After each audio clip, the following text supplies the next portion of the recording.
Joining me now is Kent Bacus, NCBA's Director of International Trade and Market Access. Kent, we've just talked about the outstanding export results so far this year. What do you think is driving this increase in demand? Well, I think when you look at demand in Asia, a lot of it really just has to do with the fact that you have a large middle-class population that's starting to incorporate more protein in their diet. And beef is the hot commodity right now. We want to be able to tap into that and continue to ride these positive economic waves that we've seen. One way to do that is to have good policies in place. We have to address the 38.5% tariff in Japan. We also have to address some of the issues with China. When you look at the benefits of trade policy, look no further than Korea. We have a 50% increase in sales this year, and much of that is due to the trade agreements getting rid of all those burdens that have allowed us to take advantage of these economic winds that have been blowing in our favor. Yeah, that's great news. And so what is NCBA's overall position relative to how President Trump has approached trade and some of his policies? When you look at all of the barriers we have faced, whether it's the massive tariffs or all of the non-science-based, non-tariff barriers, President Trump has seen that that's unfair and that it needs to be addressed. And we're not the only area. Obviously, there's a lot of issues with manufacturing and services that need to be addressed. And this president's going to play hardball. He's going to use tariffs for leverage, and he's really going to try to capitalize on those incentives to try to get people to the table. And so we're hopeful that he'll be able to use that to really start to fast track some of these trade agreements.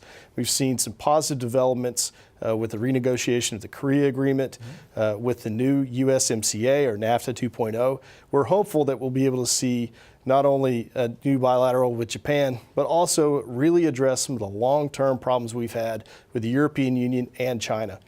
And speaking of China, we were all so excited, as I mentioned to Secretary Perdue, when we were told that we had regained access into that market in July of 2017, when we celebrated that. And now you can't pick up a paper without reading about tariffs and obviously the tension that exists with China. What's NCBA's role in finding ways to capitalize on the Chinese opportunity?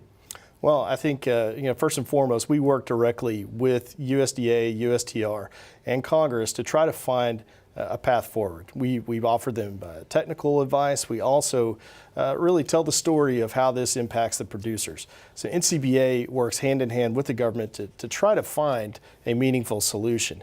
And we're hopeful that we'll be able to find one soon. But there are some big issues that have to be addressed. We have restrictions on hormones, on beta agonists, there are traceability requirements, a lot of things like that that really prevent us from capitalizing on that market. And if we can address those, then the U.S. Meat Export Federation estimates that we could see a gain of roughly $4 billion annually just in sales to China. So this is a big priority for us and something we're going to continue to address. Let me follow up on your earlier comment about Japan. What do the opportunities long-term look like for us in Japan?